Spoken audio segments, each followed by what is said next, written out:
folks, Ms. Gosling here. In this video, you're going to learn about free fall. By the end of the video, you'll be able to define free fall, and you'll be able to apply the kinematics equations to free fall scenarios. So let's go ahead and get started. So we're going to start by defining free fall. Free fall is defined as the motion that occurs when the only force acting on an object is gravity. So what that means is I have an object falling through the air, and the only thing making it fall is gravity, and nothing is helping it stay up or anything like that. So unless otherwise stated in the problem, we're going to assume that our acceleration is negative 9.8 meters per second squared. And that is our acceleration due to gravity. The second thing we're going to assume is that our u is 0 meters per second. Now, I'm actually going to change this a little bit, because what I want to say is that our speed is 0 meters per second at the highest point. So if I'm standing on a cliff and I drop something, then u is going to equal 0 meters per second. But if you are standing at the bottom of a cliff and you throw something up to me, it's not going to have an initial velocity of 0 meters per second, but when it reaches its highest point, here, it will have a velocity of 0 meters per second. So that's going to be kind of our big difference here. Our big thing here is that our acceleration is always going to be negative 9.8 meters per second squared, and then our velocity is always going to be 0 at the highest point in the object's motion. Usually it's at the very beginning, because often we're going to have problems where things are dropped, but that will not always be the case. For example, if I were to throw a ball up in the air, it would have an initial velocity that was not 0, but its velocity at its peak, at the highest point of its motion, is going to be 0. So let's go ahead and solve a couple of free fall problems, because I think that'll make things clearer. So let's look at example 1. This past summer, my sister Ellie decided to go bungee jumping. If she jumped off the bridge with an initial velocity of 2 meters per second up and was in free fall for 3 seconds, what is her velocity after 3 seconds? So I'm going to go ahead and start listing out my Subot table. Now, since Ellie is in free fall, that means I can use my free fall assumptions. So first of all, I know that her acceleration is negative 9.8 meters per second squared. I also know that her velocity at the highest point in her motion is going to be 0. However, this actually doesn't relate to my problem at all, because we know her initial velocity and we don't want to figure out her highest point.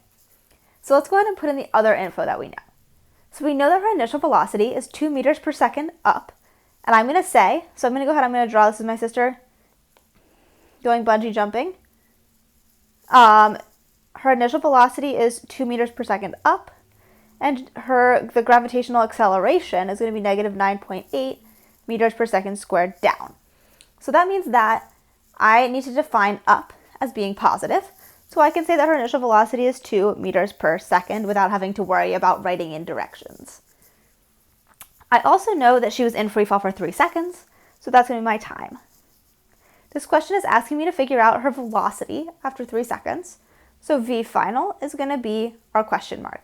Now, this is not her final velocity, but it's the velocity at the very end of our problem, which is why we call it our final velocity. Right? She's going to continue falling after 3 seconds, but we don't care about what happens after that. Now I can cross off my extraneous information, which is going to be S, which is her displacement. One thing to keep in mind is sometimes displacement you'll see the word height, and that would be something that would suggest that you're looking for displacement. We don't need to worry about that now, though.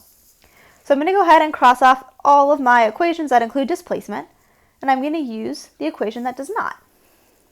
So I know that V is equal to U plus AT, so I'll go ahead and plug in some numbers in my sub and solve stage. So V is my unknown, so it's going to stay a variable. U is 2 plus my acceleration, which is negative 9.8, times my time, which is 3. So when I stick all that in a calculator, what I get is that my velocity after 3 seconds is negative 27.4 meters per second. And there you go. That is going to be the answer to this problem. Let's go ahead and do another example. Jeb throws a softball with an initial velocity of 10 meters per second. How high does it go? I'm going to go ahead and start by drawing a picture. So here's Jeb and his softball. I'm going to go ahead and make his softball a nice blue color so it's a little easier to see. And it's going to go up into the air and come back down. So our softball has that initial velocity of 10 meters per second, and we want to know how far is this distance. And looking at this question, it may seem like there's only one variable that we know that's a given, but there's actually a lot more than that. So let's go ahead and write down our CVOT table. So we know that the initial velocity of the softball is 10 meters per second, and I'm going to call that 10 meters per second positive because I'm going to assume that up is positive and that 0, 0 is where the softball starts. Now, because my softball is going up into the air, we know that this is a free fall problem, so our acceleration is going to be negative 9.8 meters per second squared. But there's one variable still missing, and the way to figure that variable out is through this word, how high.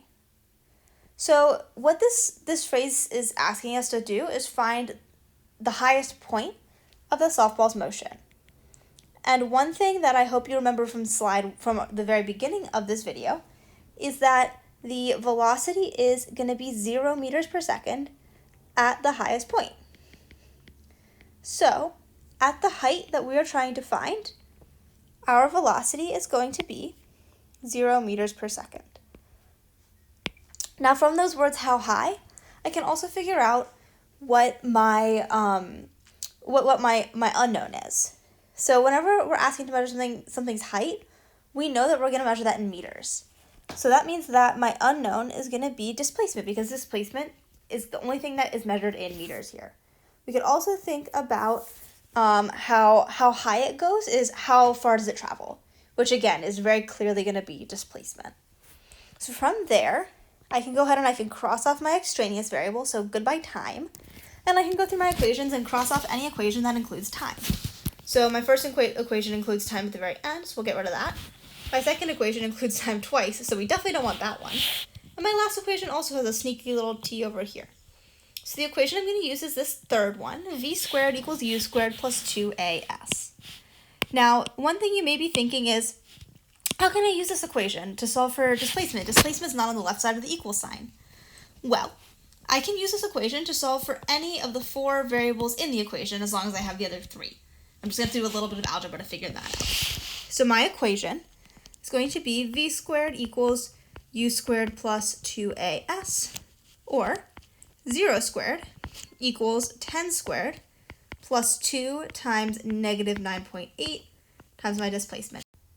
Now, looking at these numbers, I can go ahead and I can solve for my displacement. So 0 is equal to 100 minus 19.6 times s, and then we'll add that 19.6 to both sides, giving me 19.6s is equal to 100, or s is equal to 100 over 19.6, or approximately 5 meters. And there you go, guys. That's going to be the solution to my problem. So takeaways. Freefall occurs when the only force acting on an object is gravity. And our third takeaway is also something you've already seen before. So for takeaway 3, in freefall, we can assume a equals negative 9.8 meters per second squared, and our velocity is equal to, 0 meters per second at the highest point.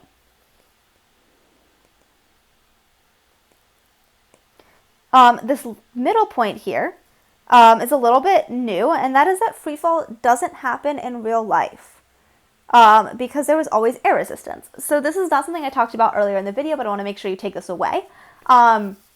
Because air resistance is always around, because there's always air on Earth, we're not going to have freefall happen in real life. However, because it is a good approximation for most objects, we're going to be able to use it to still solve problems. So that's just something to think about as you are working through problems in this unit. So there you have it, folks. Best of luck and happy solving.